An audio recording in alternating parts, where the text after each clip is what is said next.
Hello everyone. जिस तरह से हमने पहले डिस्कस किया है आपके सामने डैशबोर्ड को, हम डिस्कशन में ला रहे हैं इस वक्त कॉन्टैक्ट सप्लायर और कस्टमर्स को। सप्लायर्स के अंदर ये हैं कि जो आपको प्रोवाइड कर रहे हैं स्टॉक, ये यहाँ पे सारी लिस्ट शो हो जाती है आपके पास, और रिपोर्ट्स के अंदर भी आप देख सकते हैं इसको जाके।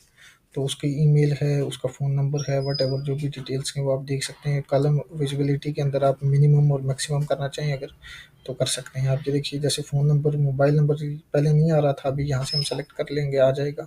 कस्टम फील्ड्स जिस तरह से ये रही हमारे पास, ये देखिए कस्टम फील्ड 1 2 3 4 हैं, ये एक्स्ट्रा हैं, वरना हम ऐड भी कर सकते हैं अपने हिसाब से डिटेल्स। ये देखिए मैं इसको मिनिमम करता जा रहा हूँ तो ये कम होती जा रही है, एंड सेम में और कम जाता हूँ तो और कम होते जाएंगे। तो जो भी मैं कम करता जाऊँगा वो कम होते जाएंगे, जो ऐड करता जाऊँगा वो ऐड होते जाएंगे, लाइक दैट। अब इसके अंदर होता क्या है कि हम कस्टमर के अंदर सप्लायर्स के अंदर आते हैं, सप्लायर को सेलेक्ट करते हैं कि ये सप्लायर है, इसका नेम जो है वो कोई भी नेम है, मैं अपना नेम रख लेता हूँ और इसका फ़ोन नंबर रख लेता हूँ।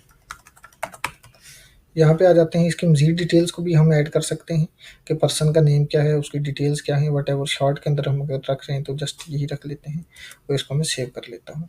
तो ये कह रहा है कि are you sure you want to, already registered है ये नंबर मेरे पास, वो इसको रिप्लेस करना चाहते हो तो मैं कहता हूँ नहीं, मैं दूसरा नंबर ऐड कर लेता हूँ, ये रहा, और मैं इसको सेव कर लेता हूँ। ये मेरे पास अब साइरस के नाम से ये वाला सप्लायर ऐड हो गया है, और मैं यहाँ पे कस्टमर्स को भी देख सकता हूँ कि मेरे पास कस्टमर्स कौन से हैं, कौन सी डेट के अंदर कौन से कस्टमर्स मेरे पास आए हैं। तो मैं यहाँ से देख सकता हूँ उसकी सेल ड्यू कितने हैं, सेल रिटर्न्स कितने हैं, एडवांस पेमेंट्स कितने हैं, ओपनिंग बैलेंसेस क्या है, वगैरह वगैरह। मैं यहाँ से इनको देख सकता हूँ।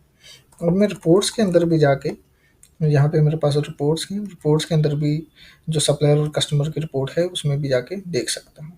और साथ में फ़िल्टर के अंदर जाके मैं मिनिमम और मैक्सिमम प्राइस भी देख सकता हूँ। मैं टाइप सेलेक्ट करता हूँ कस्टमर है, और वो कस्टमर जिनने मिनिमम 5,000 की मुझसे चीज़ें परचेज़ की हैं और मैक्सिमम जो है ये 33 है, तो मैं कह लेता हूँ कि जो 30,000 तक किया है तो ये मेरे पास नहीं आएगा। सिमिलरली मैं अगर यहाँ पे जस्ट 33 कर लेता हूँ कि मैं, मेरे पास मैक्सिमम 33,000 की जिनने सेल्स की हैं, और मिनिमम जो है वो मैं यहाँ पे 10,000 कर लेता हूँ, तो वो सारी डिटेल्स मुझे यहाँ पे शो हो जाएंगी। इसी तरह से मैं यहाँ से कस्टम डिटेल्स भी ऐड कर सकता हूँ, लास्ट 7 डेज़ के अंदर किसने परचेज़ किया है, लास्ट 3 डेज़ के अंदर किसने परचेज़ किया है, एंड सो। मैं प्रोडक्ट्स पे आता हूँ, लिस्ट प्रोडक्ट पे देखता हूँ कि मेरे पास नंबर ऑफ प्रोडक्ट्स क्या हैं, मैं यहाँ पे ऐड प्रोडक्ट कर लेता हूँ। हम इसको इंपोर्ट भी कर सकते हैं, बेसिकली हमने यहाँ पे रखा है कि अगर आपके पास एक्सेल शीट के अंदर रखा है तो आप इंपोर्ट भी कर सकते हैं यहाँ से। प्रोडक्ट का नेम रखा जा सकता है, कोई भी प्रोडक्ट का नेम है, लेट्स सपोज मैं इसको यहाँ पे spare part automobile something रख लेता हूँ। SKU इसका यूनिट नंबर होगा जो ऑटोमेटिकली फैच होगा आपसे, या आप यहाँ से भी कर लेते हैं। इसकी यूनिट क्या होगी, पीसीज होगी, ग्राम्स होंगे, अगर नहीं है तो यहाँ पे आप कस्टम भी ऐड कर सकते हैं यूनिट को, और यूनिट कन्वर्ट भी हो सकती है। अगर आप कपड़ों का कारोबार कर रहे हैं या कोई चीज़ आपकी पैमाइश के अंदर है, मीटर को मिलीमीटर में चेंज करना चाहते हैं तो वो भी कर सकते हैं। ब्रांड्स भी यहाँ से रजिस्टर्ड होते हैं जो हमारे पास यहाँ पे, और शॉर्टकट में यहाँ से रजिस्टर्ड हो जाते हैं। सेलेक्ट कैटेगरीज भी यहाँ से आती हैं और यहाँ से भी हो सकती हैं, एंड सो ऑन। सब कैटेगरीज भी इसकी ऐड हो सकती हैं। अलर्ट मैंने आपको पहले बताया था कि अलर्ट के अंदर ये होगा कि स्टॉक के अंदर अगर 100 है उसकी लिमिट, तो 100 दिखा दे।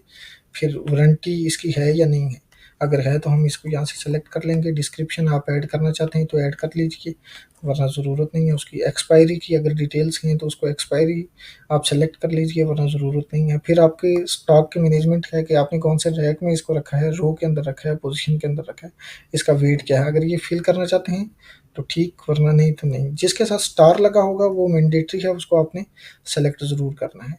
पर जिसके साथ स्टार नहीं लगा होगा, जैसे कैटेगरी है या ब्रांड है, तो वो फिर आप मर्ज़ी से उसको नहीं भी कर सकते और कर भी सकते हैं अपनी मर्ज़ी से।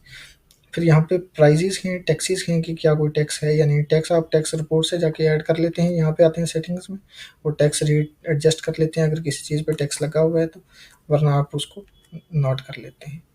यहाँ पे एक्सक्लूसिव है और इंक्लूसिव है, क्या इसके साथ ही इसको है। लेट्स सपोज मैं यहाँ पे करता हूँ कि इसकी प्राइस 1000 है और ये 1000 ही आ गई, और अगर मैं टैक्स लगाता हूँ इसके साथ 10%, तो ये 1100 देखिए प्राइस आ गई, वरना नन ही रहेगा।